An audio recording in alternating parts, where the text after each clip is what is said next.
episode 136. That's another thing that I find a lot. People tend to worry about things that are out of their control. They worry about the dealership down the road or the guy down the road who's cheaper than they are. And I teach and preach that that's because you're too worried about other people. Focus on what you can do well. Focus on those phone calls. Focus on understanding what margin you need and what's your differentiator. Welcome, aftermarketers, to On Point from Remarkable Results Radio and a special interview from an auto care industry professional. On Point. Hello, aftermarketers throughout North America and around the world. Carm Capriato here. Hey, how you doing? I've been known to do second interviews with my podcast alumni, and you are in for another exciting round with Dave Erb, right here in episode 136. This episode is brought to you by Federal Mogul Motor Parts and Garage Gurus for serious technical training and support online, on-site, and also on demand. Garage Gurus is everything you need to know. Hey, find out more. Go to fmgaragegurus.com. Hey, I've got an idea for you. Grab your favorite lunch and mosey up to your favorite smartphone, tablet, or laptop and listen to an episode you've been wanting to catch. Grab your partner, wife, supervisor, or anyone you feel would enjoy and benefit from listening. The content is strong, evergreen, and on demand. Be the purveyor and pay it forward. Make it your goal to share the knowledge. And don't forget, listen to learn just one thing. Now meet Dave Erb, round 2. This is a completely different interview than his first episode, 103. Dave's first love is marketing, and it's his passion. Having sold his service business, he is now working to help grow sales and drive new business to your door. Dave gives up a lot of information. He talks about how to get your website to stay on top of Google search, why mobile friendly is so important. He has a great story on Yelp, and how new customer acquisition strategies is all about getting the customer to feel you want them. He is very outspoken on recording outbound and inbound calls. He'll also give you a great analogy comparing the best steak dinner from Ruth Chris's to your company. Well, my mouth is watering. And he also talks about what his favorite loyalty program is. He also tells you what he's doing today that perfectly aligns with his passion for marketing. He says there is life after you sell your business. And he's really enjoying helping other shop owners. Enjoy. Here we go. Hey, excited to be with Dave Erb for the second time from Higher Frederick. Hey, Dave, you ready to go on point? I am ready and able to help. All right, baby. Hey, as a former shop owner, you brought some value to the podcast in episode 103 a little while back. And now you're off being an entrepreneur and working for a company called Higher Frederick. Maybe we'll cover that in a little while. But you've always been a master and a very passionate person for marketing. So I want to make sure that today we leave some real good stuff on the table for our listeners. Absolutely, yeah. Marketing is, within the industry, marketing has always been what I've gravitated toward and always been my passion. And I love to help shops in any way I can. I get to talk to a lot of shops for various reasons, relationships through ATI and of course talking about Frederick, and it always leads to much more on that end. And trying to help people understand, how marketing works on the acquisition side and retention, and what can drive things to be more powerful within what they're already doing. So yeah, whatever I can lend. I figured I'd look up the definition of marketing, and there's only like 5 million of them out there. But yep. I got one from the Wharton School, University of Pennsylvania, great, highly respected business school. And they say marketing is the process of anticipating, managing, and satisfying the demand for products, services, and ideas. Wow, how nice, short, sweet, and simple. Pretty much to the point, yep. So, marketing, big today, websites. Oh, yep. My God. Huge. You say the word Google, you think websites, and you think everybody's out to sell you AdWords and be sure you show up somewhere. There's all things like Yelp. And I know you have an opinion about Yelp. We should talk about that, okay? Absolutely. We'll get into that as well. Let's talk about webs. Well, there's a lot of things we could talk about there. I think the one thing I run across a lot when it comes to website is people don't really understand the tool to a degree. There's several sides of it. A lot of what's the content within the website they think is what people need to see, and it's really what Google needs to see, right? So, depth in pages, and Google needs to say, okay, this website is about X, right? And you can think of websites in a lot of ways as being the best ones that come up to the top are almost like you have a doctor. If you're going to go to a doctor and you want to talk to a doctor about something like preeclampsia or something to do with birth, right? You want somebody who's been around a long time, but they keep up on the latest technology and latest processes and all that, right? So when it comes to Google, looking at automotive repair shop, specifically, it wants to see it's been around a long time and that everything within that website tells Google that they're fresh and up to date and they keep relevant on today's topics, and that this is what somebody wants to come across. This is the one they want to find. So to make a website stay at the top of Google, you have to constantly refresh it. You have to constantly have contact and blog and links and all these things that really only matter to Google. When it comes to the person side of things, a website can be a lot of things. It can be, when someone's coming back to it, just to find a phone number because they already know you, or more likely it's somebody that doesn't know or know you exist. And we are in a need now industry, right? Yeah. It's a quick question because you got me thinking. If I wrote blogs once a month and I posted a blog to my website, is that going to help my Google placement? It's one of the things that helps the boat float, I would say. So, you're talking about in Google, there's really only 3 places to be. You can buy AdWords at the top, and that's changed drastically. They're filtering that down to just about 3 ad places at the top. They've gotten rid of the column on the side. Mm-hmm. You've got the local result, which is very powerful and popular, being one of the 2 or 3 in the map right there. And then you've got the organic.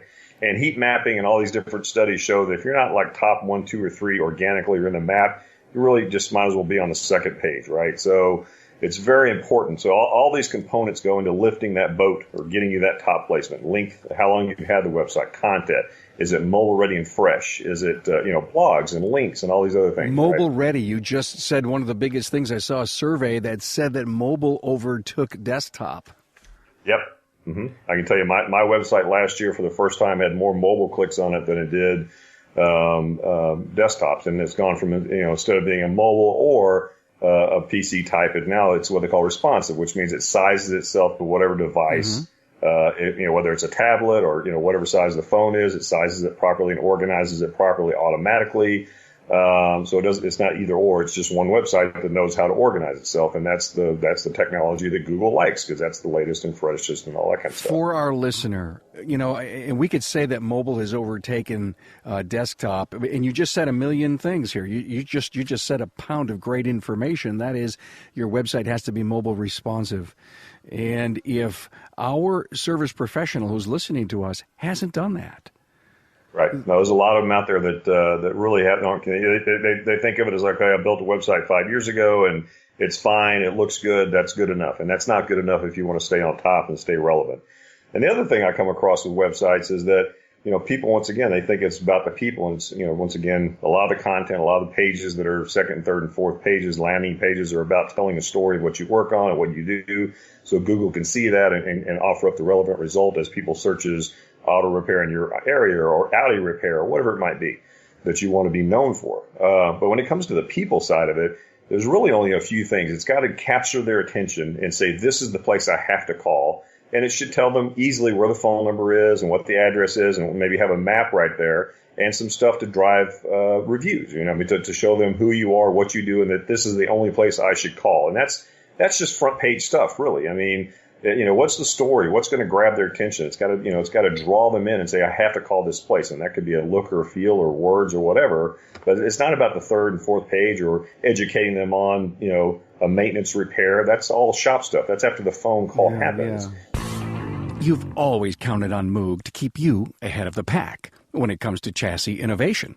Well, they've done it again.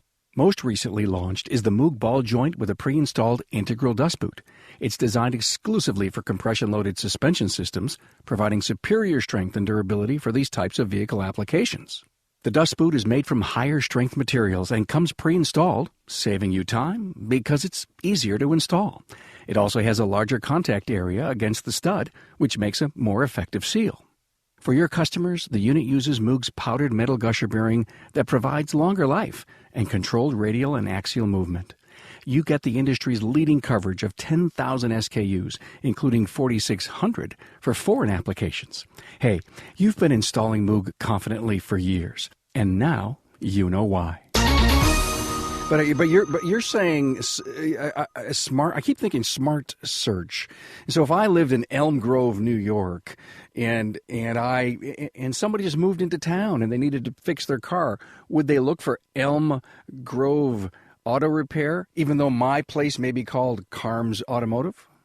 Absolutely, yeah, because they don't know you. That's the three pieces to marketing, right? For someone to consider buying something from you, they have to know you exist. And if somebody in our business especially, we're a need now business. So if someone's Googling auto repair, whatever city, and I don't, people talk about people Googling zip codes. I haven't seen habits like that. I've seen more research that indicates people will search either like a specific problem like check engine light, Grome, Elb, Illinois, or auto repair, really generic kind of stuff. So you have to, be known as that and be in there. And now there's a lot of stuff that goes in that too. So, even if you're targeting Austin, Texas, if Google doesn't look at you and say that person's in the center of Austin, Texas, you can lose ranking points to somebody who's more in the middle because you're searching Austin, Texas, right? So we could go on and on about that. But when it comes to marketing, especially in our business, once again, need now. If someone's on Google, they need it now. That's why I say that traditional marketing really doesn't work that well when it comes to coupon pieces. Someone's not sitting at home going, man, if a coupon just showed up on my doorstep, I'd go get my car fixed. That's not,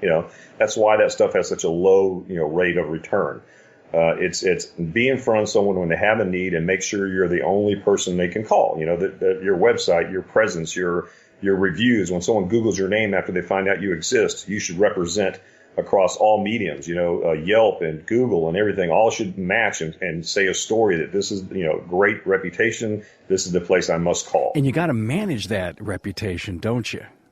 Absolutely, yes. So let's talk about Yelp. Okay.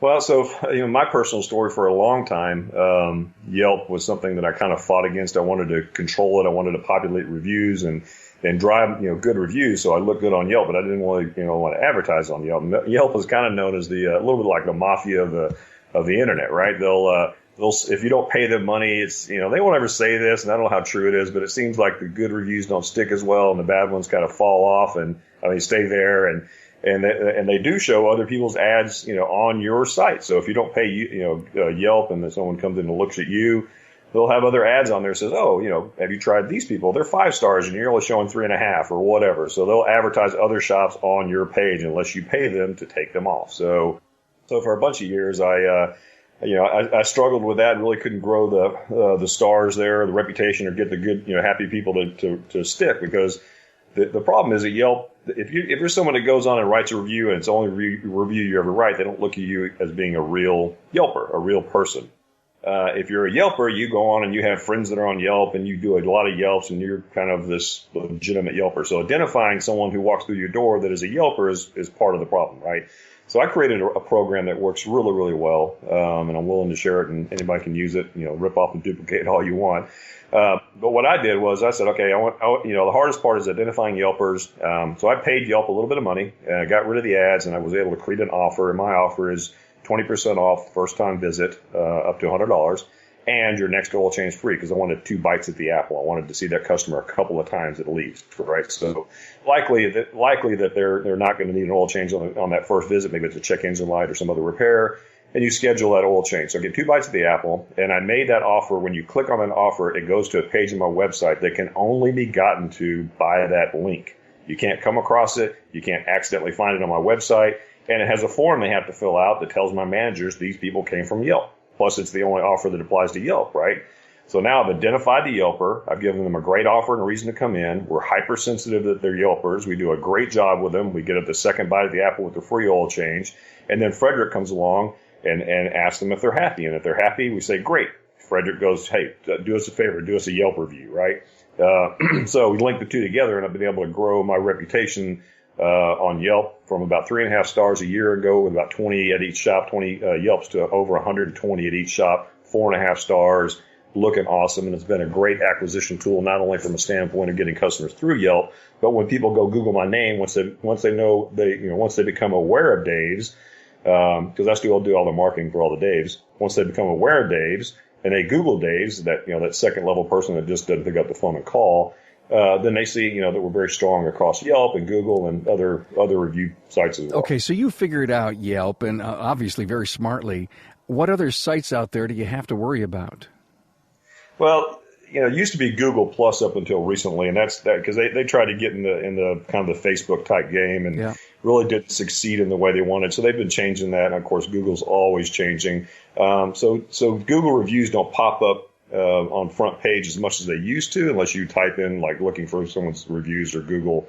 But anything to do with Google, they love themselves. So getting Google reviews is relevant to getting better SEO and better results, and that kind of thing. So, especially YouTube, Google owns YouTube. So if you do YouTube videos and you tag them properly, that helps your results as far as, and the funny thing, not to jump too far forward, all this is great stuff. And a lot of people do a great job being on the internet and, applying tools like this and understand that the thing they always leave out is they feel like marketing creates someone to walk through the door, makes someone walk through the door. And that's just not true. All marketing does is create an opportunity, period.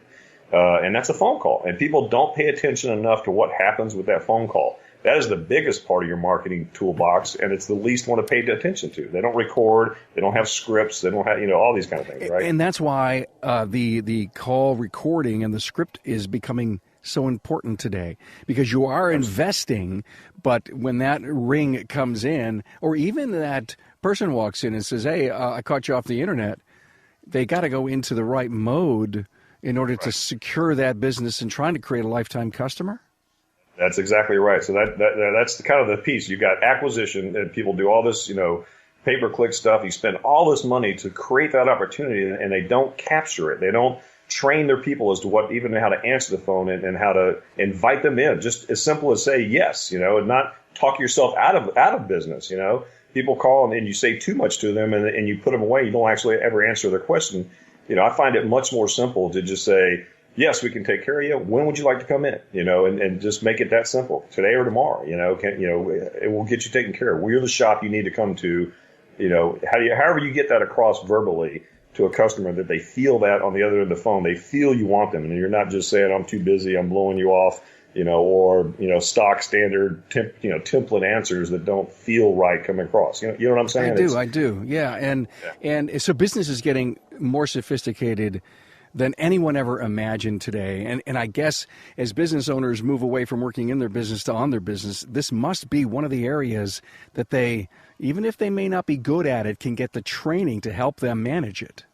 Oh yeah, there's bunches of good training out there. I work with ATI closely, but I'm not just hawking businesses here. Yeah. There's lots. Yeah. I recommend seek out that training, seek out that whatever it takes to record conversations. Obviously now with the internet we have voice over IP, and there's a lot of great products out there that you can record inbound and outbound calls. So you can record what's happening when the phone's ringing, and it's a new customer acquisition that failed, and why did it fail? And you can put together, obviously teaching points within that. But what happens when you call out to somebody and you're trying to sell them something? Right? I'm talking with Jonathan Cichelli, a technical product specialist with Federal Mogul Motor Parts. So, Jonathan, how does a service professional get the Guru on the Go van to their shop?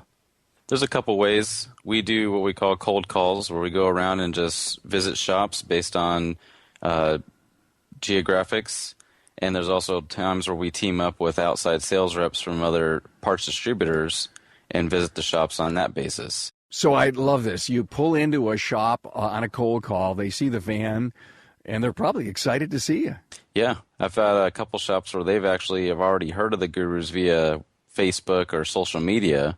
So when I show up, they've already been signed up and taken online classes, and now that the van's there, it's really easy to book a lunch and learn. So you're really an extension of the Garage Guru training centers. Yes, absolutely. So you're all done with your lunch and learn. You spend 45 minutes to an hour. Probably that's all you can really get from a busy shop. What are the technicians saying about your shop visit? Oh, they love it. They thank me, every second I'm walking out the door, and just can't wait for me to come back again. Federal Mogul Motor Parts' Garage Gurus is your go-to source for the vehicle training, technology, and answers you need to keep your next job on track. On site, online, or on demand, the Gurus are here to help keep your business and your career on the road to success. Visit fmgarageguru.com. All right, I get it. Yeah. So the lesson in marketing, it creates an opportunity, as you said. Do enough businesses focus on capturing the right profitable opportunity to bring into the bays? Well, that's another thing that I find a lot. People tend to worry about things that are out of their control. They worry about the dealership down the road or the guy down the road who's cheaper than they are. And I teach and preach that that's about, that's because you're too worried about other people. Focus on what you can do well. Focus on those phone calls. Focus on understanding what margin you need and what's your differentiator. What person are you attracting? What customer are you going after that is not their customer? And then how many of those customers do you need to run your business, and then go after and get those customers and treat them great and give them great value and better warranties and better services. And it's okay with whatever you charge as long as they love you, right? It's all about them loving you and loving the service. It's like going to a great steakhouse. You can go to H-E-B or whatever supermarket and buy a steak and cook it for X dollars, but you're going to go get a great service experience, and you're okay paying that money. And people are too scared to charge the right amount of money and provide that service that's worth the value of what you're charging. That's a great analogy. When you look at what you set for your labor rate in your services, think about the best steak you ever had, no matter if it was local or national, big, beautiful chain like Ruth Chris's or Morton's. Exactly. Well, you got me salivating here right now.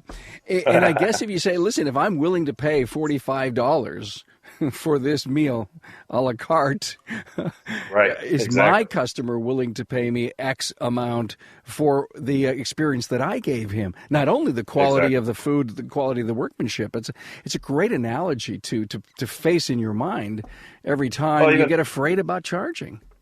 And I'll take it to another step. People forget about a couple of things like what is my business? What is my building or my parking lot marketing, right?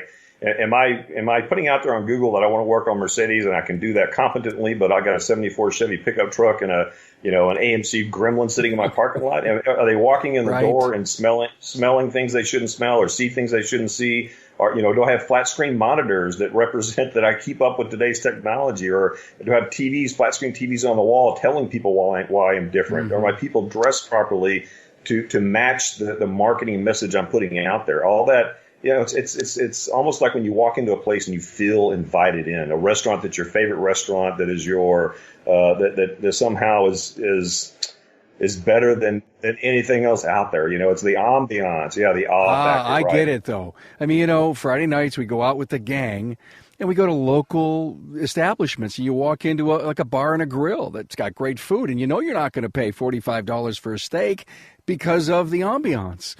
And exactly. I guess you have to think that about your shop. If you walk in, what do people expect to pay based on what they see and what they feel? Right. And it's a great exercise to have somebody, a friend or anybody, come in and look at around your shop and point things out. Because as an owner or manager, you walk in, you may step over the same core part sitting on the floor every day, and it becomes, nothing to you, but it says something. It really does, So getting fresh eyes on a business, a parking lot, a building, always a good thing. Years ago, I created an internal and an external view of a shop. Very simple. And, the whole thing was the concept was about, I'll buy the first gallon of paint because we've identified things that were wrong. And that, way back, I was just trying to get the shop owner to, I got to do this, and you're right. Call to action. You were talking about creating this Yelp connection. And what other kind of calls to action could I have on my website to get people to come in? Well, it depends on how you're set up. And obviously, if you're going to be a coupon kind of guy where you're going to offer a lot of different specials or a first-time customer special and then pull that in and have a retention program like a VIP or loyalty program, you just, calls to action are obviously, seasonal can be some good stuff. Obviously, the big driver for shops today are being reactive shops is maintenance, right? So some maintenance drivers and when people are ready for the 30 or 60 or 90, all those are good. You just have to understand your margins and make sure you're compensating for, once again, in my opinion, it doesn't matter what you charge, right? If you need to give 20% off to X to bring a customer in, and you show them the value and the love, the better warranty, the better people, the better service, the shuttle, blah, blah, blah, blah, blah. At the end of the day, it doesn't matter what that dollar was at the end to them and to you. You need to understand your margins and keep those margins to run your business. So I'd just say that whatever it is, make sure it's better and different than anybody else in the area. Your favorite loyalty program? Well, I built my own, and there's some. I said to myself, what do I want out of customers? I wanted money and visits and referrals. So I kind of built a 3-level one that people can earn by referring people and doing reviews and this kind of thing. I hear really good things about royalty rewards from people out there. I haven't used them personally, but I know some people that, some of the groups and committees I sit on, there's shops that use them and love them. The best, I've gone through all the retention programs over the years. I started out in MechanicNet, I went through the ManForce, and now I'm with Frederick, which is a company I'm working with to help develop and make the automotive side the best thing I've ever seen. And Frederick is different. Is it a CRM? It is a CRM, it's not only a CRM. It can be used and is used to help grow new customer acquisition through an unbelievable referral program, an automated referral program. And our reputation piece, which is unbelievable in my opinion. It's the best thing I've ever seen. And we use the Net Promoter Score in Frederick. And so instead of asking 10 questions and all this stuff, we simply say, how likely would you to refer a friend? And we do it over text as well. So it's all of our stuff can be done over text, which is much more powerful. And we simply say, 1 out of 10. If someone scores you a 9 or a 10, then Frederick automatically asks for the review and then automatically asks them to copy and paste it to Yelp and Google and gives them the links to do it. If they do below an 8, we just ask for feedback and don't even show them the review link. So we identify happy customers, drive them to do those reviews, and if they're not happy, we just get good internal feedback. Frederick's really neat because it's unlike DemandForce or any of the other ones out there. I'm not harping on DemandForce. I'm just trying to state the difference. Yeah. Frederick is very intelligent in what we do. We're very dynamic. We don't just send out the same communication time and time again. Frederick learns. It bases on what the customer's reaction to our communication is will dictate what can happen next. And shops can even put in some rules, some real quick rules within Frederick that says, okay, if someone gives us a review feedback, then don't survey them again for a year or 6 months or 3 months. Don't survey them every visit, right? So one of the big complaints is people get communicated too much with, and it's not powerful. So we identify, what people like. Frederick will even change automatically frequency of email or text, as well as subject lines, and it'll test all the different subject lines. It'll test promotion size and filter down to what works best for your customers. And you just said filter. What if then this or what if then that? Exactly. Yes. And is that driven by the shop owner, or is this a big algorithm that sits inside of Frederick? That's the deal. Frederick is this huge algorithm that has hierarchy and intelligence behind it. So just for an example, if a customer comes in, you sell them a bunch of work and you do a bunch of declined work, then since declined work is very, it's fresh, it's new, and it can make you a lot of money if you can get that declined work back in quickly. You can tell Frederick how soon to offer up this declined work with a small promotion, a discount to come back and get the declined work done. And Frederick will say, okay, this customer has declined work, we'll offer that up first. But if they don't have any declined work, then the very first thing they can even get from Frederick as far as bringing them back in is a simple reminder with no promotion. It say, hey, it's time to come in again. A customer can even say, they can set their own reminder. So, in other words, they get the reminder after 3,000 or 4,000 or 5,000 miles, whatever the shop sets it at. And you can say, I'm not ready now, but remind me in a week or 2 weeks or a month. And Frederick will send them another reminder whenever they say to. And because they have a reminder set, they won't receive any other promotions because Frederick knows they're going to come in on their own. So it's a very hierarchy-based, very intelligence-based CRM product that works very well. It's very slick, it's very simple, and people seem to respond to it at a much higher rate than anything else. So you're working with them since you sold your business. Are you responsible for getting some of this software out? I mean, are you doing things with it? Well, my responsibility are twofold. One is to help them design and build based on my years of experience, because I've been doing CRM stuff with these various companies for 12, 14 years. Basically, what my frustrations have been over the years and what other shops have been to build this so those frustrations aren't there. To build in this intelligence, also build in some maintenance features that are unlike anything out there. Because you and I both know the OE recommended maintenance schedule is designed to get you into another car as fast as possible. When in shops, you need to have your own philosophy. So you're going to be able to easily plug in your philosophy, and Frederick will help you identify those people that came in and had a 30K maintenance done or trans flush and remind them again at your philosophy, and identify people that have come over this threshold of mileage that are due for these kind of things. Yeah, but other systems do that. Not in this way. Not in this way. So there's within your management systems, you can build these kind of canned things, and you can run reports on people that haven't done this. Frederick will do this automatically, pick up them all automatically, and do it with or without a discount, depending on how you want that setting done. So while you're sleeping at night, this thing is working for you. Exactly. Yeah. Exactly. It's cool. It really is. I mean, I'm so excited to be a part of it. It is. I'm so excited how well it's going to help the automotive industry. How do I get a demo? Demo, you can go to hirefrederick.com and request a demo anytime. I can do a demo for you. I mean, for you personally, I'll do a demo for you, no problem. All right. I just may want one.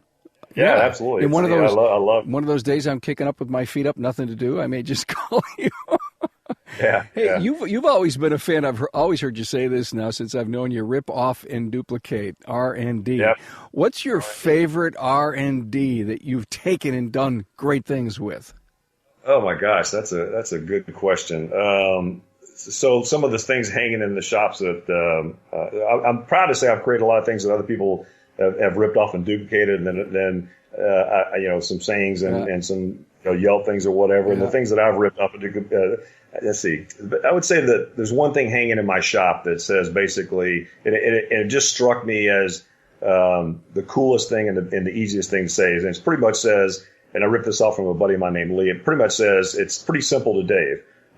Do the best work, hire the best people, keep up on today's technology, and take care of your customers, and all is good. And that's kind of it's kind of our philosophy sheet within our in my shop there. And that just spoke to me like, it's like hitting me over the head with a hammer kind of thing. It's your purpose. Yeah, it is. Absolutely. Yeah. And you borrowed it from someone. I mean, you're a creator, man, but you had to borrow that from somebody. Yeah, I borrowed that, but once again, it's kind of cool. You get involved with 20 groups and you pass around these ideas and you see something on a wall and you go, I'm stealing that. So you don't have to be the genius to sit down and say, my God, if I don't come up with this most unique purpose and rally the troops, I'm nothing. And exactly. The truth is that find something that works, modify it, and make it your own. I've said this before on the podcast. It was Jack Welch wrote a great book. And he said, there's no great idea invented anymore. You need to just go steal shamelessly an idea from someone else and make it your own. Modify it, make it your own. Hey, well, this went fast, and I believe you gave us a lot of great stuff to think about, Dave. You're so passionate for marketing and all the things that you're doing, and having been a successful shop owner. And now you're watching your shops, and you're working with Hire Frederick. Yep. Well, the next time that you have, you're out there, you're seeing shops, you're still hanging out with your friends, the next group of a couple of things you want to talk about, you always have a place here on the podcast. Perfect. Awesome. Well, next time we get a hot topic, I'll reach out and we'll do it again. Let's do it again. Hey, thanks, man. My pleasure. Thank you. Hey, guys and gals, thanks so much for listening. Find additional show notes and special links related to Dave Erb and Hire Frederick on the show's episodes page on Remarkable Results Radio. And that's also the place where you can subscribe to be an insider and get the pulse on every new episode release, industry links, and resources. I loved interviewing Dave. He's got such a great way with words, and he's exciting to listen to. I really do appreciate your engagement with the podcast. And, hey, I can't thank you enough. And I would ask that you help spread the word. Uniting our industry for continual improvements is a goal. And man, I am grateful for your support. Thanks for being on board to listen and learn from another inspiring aftermarket professional. Until next time.